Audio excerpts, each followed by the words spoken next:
Today I would like to teach you how to use the Rational Zero Theorem to find real zeros of the following polynomial function. So first thing is, what is the Rational Theorem even all about? Well, basically what it says is that if you take the factors of your constant term in your polynomial and call those factors p, and the factors of the leading coefficient, which in this problem is a 1, and that is the coefficient of the highest power of x, and you call those factors q, then if you took p and divide it by q, this would give you the list of all possible real zeros. Not all, they won't all be real zeros, meaning it's just a list of possible real zeros. You can have at most 3 real zeros here because it's a cubic function, but you're probably going to have many more than 3 possibilities. All right, so let's do it. So what we're going to do is list out the factors of 75, okay? Let's list them out. So a quick way to, by the way, do this with your calculator is all you got to do is go to y equals, and if you're trying to find the factors of 75 or whatever number, you plug it in, 75, and then just hit divided by x, okay? Then go to your table, second table. And what you're looking for, remember, the factors are whole numbers that multiply to 75, okay? Now, in this case, what you're going to be doing is you're going to be looking for whole numbers of x and corresponding whole numbers of y.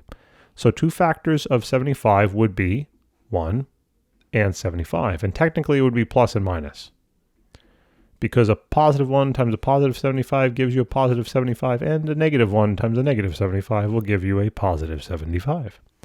And then keep scrolling, right? 2 is not a factor because it is multiplied by a decimal value, not a whole number, okay?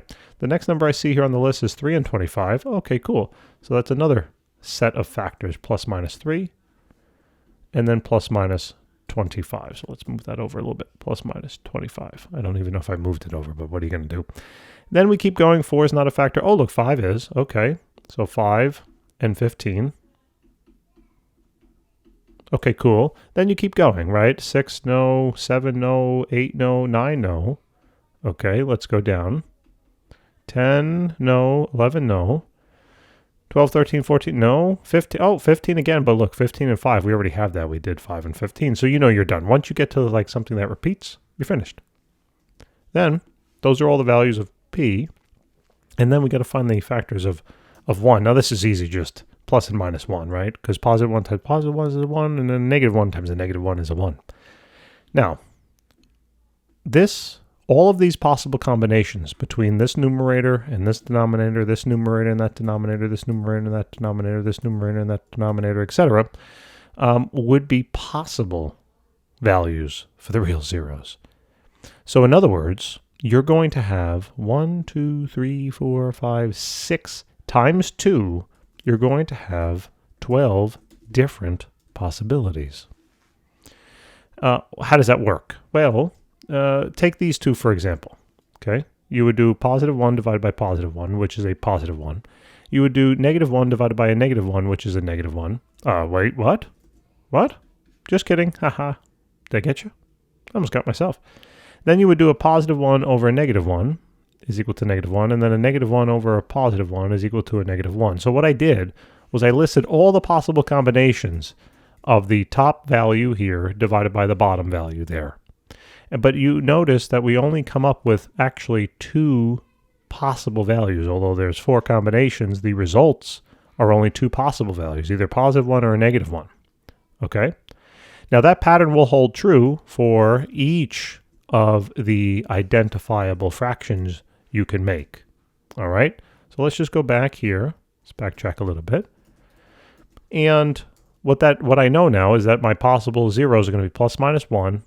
Then I would do the 3 over the 1, right? You have 4 different combinations, but again, you're only going to wind up with two values.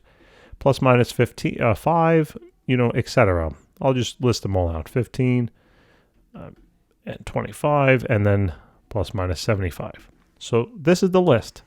So you really have, yes, there are 6 numbers there, but they're both plus minus, and therefore you have 12. Now, the Rational Zero Theorem says that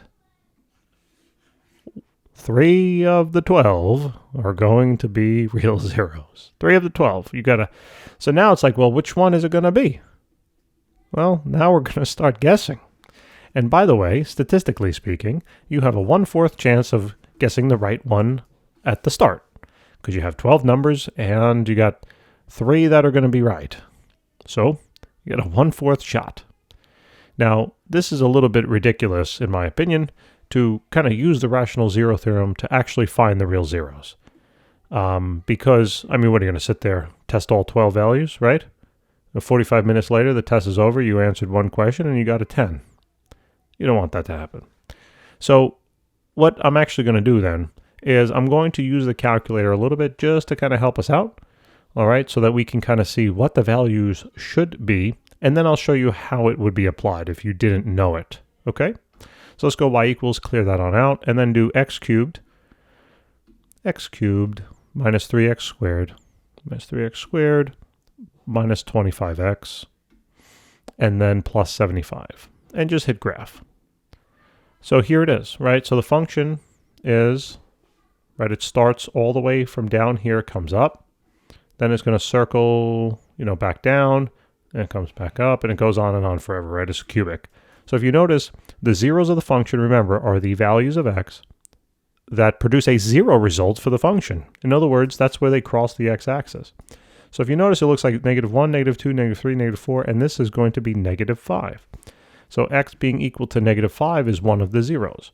Then 1, 2, 1, 2, 3, there you go. All right, x is going to be equal to +3. And also x is equal to then a +5. So these are the 3 real zeros, okay? These are them. Now, let's show you how these are one of their 3 out of the 12 possibilities. So if you notice -5, well, here it is. -5 was right here. Okay, a +3. Oh, the +3 was right here. And the +5. Oh, the +5 was here as well. Again, 3 out of the 12. So now that at least I know what I'm going to be searching for, okay, I'll show you how now the rational theorem. Oh my God, my brain is going numb. Okay. Rational Zero Theorem. There you go, Andrew. Now I'm going to show you how the Rational Zero Theorem would be applied. All right. So we're going to use the remainder theorem to kind of help us out. And the remainder theorem says this, that if you plug in let's say you plug in a 0 value, a theoretical 0 value of, let's say, +1. And you plug that +1 in for every x into your polynomial. If, when you evaluate that, you get a result of 0, then you know that the value you plugged in, which in this case I said 1, would be a 0 of the function because it gave a 0 result. Okay? So what we can do is let's test +1 to see what would happen. So everywhere you see then an x, you're going to put +1 minus then 3 times a +1 squared minus 25 times the +1 plus the 75. Now this would be 1 minus 3 minus 25 plus 75. Does this equal 0? No, right? It's going to equal some value, but not 0. And therefore, +1 is not a 0 of the function. Okay? That's how we're using this to help us out. Then you might say, okay, well, I'll test -1. Sure, go and test it, and you'll realize it doesn't equal 0 either. And then you might say, okay, I'll go on to the +3. Right, that's the next number. Great. So then you go back, right, and start plugging in everywhere. And let me just reduce that size. You'd start plugging in +3 everywhere for your x. So this would be a 3, this would be a 3, this would be a 3. Okay, right, 3 cubed is going to be 27. This is 3 squared, so that's a 9 times a 3 is going to be a 27, so they eliminate one another. then this is going to be a 75 and a positive 75, and you already noticed that those eliminate one another, so it does indeed equal 0. So notice 3, which was one of the 12 possibilities over here, is a real 0. Okay? Then you might have said, okay, well, that wasn't too bad. Then I would test negative 3. Yes. Then that wouldn't work out, right? And then you're like, okay, I'd test positive 5 and negative 5, and oh, look, I found the 3 of them and I'm done. Yeah, that's nice if the real zeros are over here, but imagine it's the last 3. And you did it going from left to right. Well, you're going to be there for quite a while, right? So the idea is that, there's a couple of ways to do this, but the idea would possibly be then, as soon as you find a real 0 like we did, positive 3, then what you would do is you would take the factor of that 0, meaning you would do x minus 3. This is the factor that gives rise to the 0 of x equaling 3. Okay? And you would divide that into this polynomial. And you can do synthetic division, right, for that. After you do the synthetic division, you would then find a polynomial of x squared being the highest power. It would be some quadratic. It would be like x squared plus then something x plus some constant. And this then would be nice and easily factorable. Right, that's probably what I would do then. If I found the positive 3 and that was a factor, I'd be, oh, okay, I'm not going to keep testing because I don't know where the next factors are going to lie. Let me take this, or zeros are going to lie. Let me take the factor here, divide it into the polynomial. Let me then get the resulting quotient. That'll be a quadratic, and that I can probably factor very easily. Okay? But again, that's even still kind of unreal. I would never do it this way. But you have to learn how to apply the Rational Zero Theorem. So that's how you would do it. All right. Hopefully this helps, ladies and gentlemen.